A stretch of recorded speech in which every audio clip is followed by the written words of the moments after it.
देखिए, ये बात तो हकीकत है कि हमारे देश में विपक्ष अभी भी जिंदा है। भले नेशनल मीडिया, गोदी मीडिया इसे कवरेज नहीं करता है, विपक्ष को टीवी पे नहीं दिखाता हो, लेकिन साइड से अगर हम देखें सोशल मीडिया पे फेसबुक, इंस्टा, यूट्यूब और अन्य जो भी प्लेटफॉर्म है, उस पर विपक्ष एक्टिव तो रहता है और ये हम सभी जानते हैं। और अगर जिस देश में विपक्ष नहीं रहा तो भैया समझ लीजिए उस देश का लोकतंत्र तार-तार हो जाएगा, धज्जियां उड़ जाएगी। ठीक है, उस देश को बर्बाद होने से कोई नहीं रोक सकता। इसलिए कहा जाता है कि किसी भी लोकतंत्र को चलाने के लिए जितना अगर मजबूत सरकार है, उससे कहीं ज्यादा मजबूत विपक्ष भी होना चाहिए। मोदी जी कहते थे 70 साल में क्या किया कांग्रेस पार्टी ने? अभी बता दे भाई, 70 साल आपने क्या करा, इसका हिसाब लेकर आए हो क्या? तो लोकतंत्र अच्छे से चल सकता है। Nothing wrong with it. We've been saying it. I've been doing presentation after presentation about this. और फिर नीट जैसी प्रतिष्ठित, इससे बड़ी परीक्षा, इतनी बड़ी परीक्षा के लिए पेपर लीक हो जाना भी शर्मनाक है सरकार के लिए। जो ये कहते हो कि हम विश्व गुरु बनने जा रहे हैं, अमृतकाल चल रहा है, विकसित भारत, क्या विकसित भारत में ये होगा कि पेपर लीक हो जाएंगे? लेकिन फिलहाल अभी हमारे देश में क्या हो रहा है देखिए ये राहुल गांधी जी, ये हालांकि विपक्ष के नेता हैं और अभी सुप्रीम नेता यही है विपक्ष के। ठीक है, उन्होंने धरना प्रदर्शन किया था कहाँ पे, जहाँ पे मोदी जी का रहने का स्थान है, निवास स्थान, उसके आगे किए थे ये धरना प्रदर्शन। हालांकि वहाँ जबरन पुलिस गई और देखिए कैसे उसको, मतलब बोला जा रहा है कि इसको घसीटते हुए थोड़ी देर आगे ले जाकर खड़ा किया, फिर ले जाकर उनको एक घर में रखा, जो कि नेताओं का घर होता है रखने के लिए, वहाँ पे रखा गया। हालांकि ऐसा नहीं करना चाहिए, विपक्ष को भी बोलने का हक है।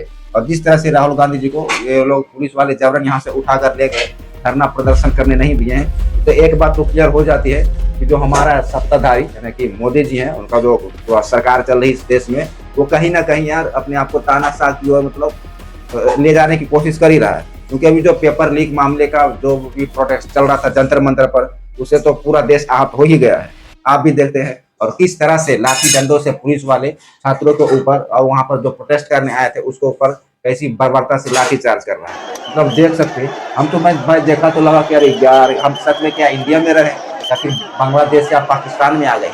जैसे तो बांग्लादेश, नेपाल, पाकिस्तान में होता था, अफगानिस्तान में होता था ऐसा लाठी चार्ज, लेकिन देखिए ये कैसे हो रहा है हमारे देश में, इंडिया में। सोचना पड़ेगा, सोचिए।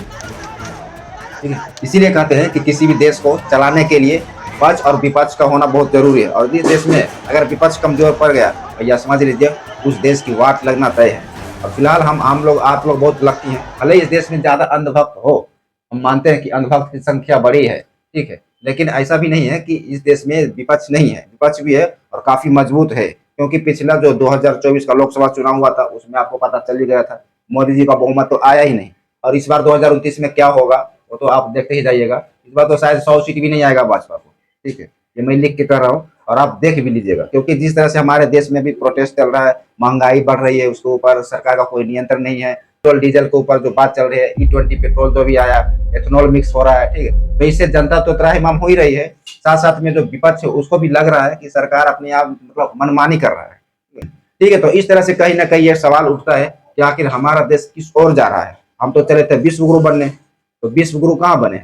ऐसा विश्व गुरु बनता क्या? स्टूडेंट के ऊपर लाठी चार्ज होगा, वो भी पुलिस वाले और बाहर से आए पुलिस वाले। जरा सोचिए, ये देखिए ये व्हाइट वर्दी में सिविल ड्रेस में हाथ में डंडा लिए हुए नौजवान, इसको ऐसा लग रहा है कि साला कौन सा ग्रह से आ गया है और मार रहा है, बोलिए स्टूडेंट को मार रहा है। कहा जाता है कि ये हवलदार है और कहीं मतलब बाहरी थाना से आया हुआ है। पुलिस वाले तो नहीं थे, बीजेपी के गुंडों ने मारा। अच्छा, तो इस तरह से हमारे देश में अनशन करने नहीं दिया जाता है, ऊपर से लाठी चार्ज कर दिया जाता है और ऊपर से कहा जाता है कि तुम पाकिस्तानी हो, खालिस्तानी हो, तुमको कोई फंडिंग कर रहा है। तुम जानते हो कि कोई फंडिंग अगर कर रहा है तो कौन कर रहा है वो भी बता ही दो, लेकिन नहीं बताएगा। आगे कर देगा गोदी मीडिया को संभालो। और गोदी मीडिया तो जानते ही हैं हमारे देश का सबसे गद्दार है गोदी मीडिया। और मैं आज से नहीं बहुत पहले से कर रहा हूँ, क्योंकि हमारे देश को बर्बाद करने में एक नंबर का हाथ है।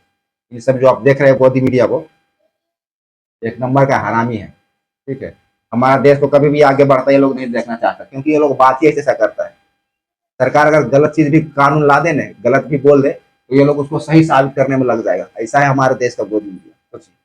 और अभी तो देख ही रहे प्रोटेस्ट जो हुआ, लाठी चार्ज हुआ है, उसमें ही बता रहा कि असली प्रोटेस्टर कौन है, नकली प्रोटेस्टर कौन है। स्टूडेंट तो इसमें स्टूडेंट तो है ही नहीं। ऐसे ऐसे मतलब ये लोग जुमला फेंक रहा है, तो क्या करे, इसका सरदार ही इतना जुमला फेंकने वाला है।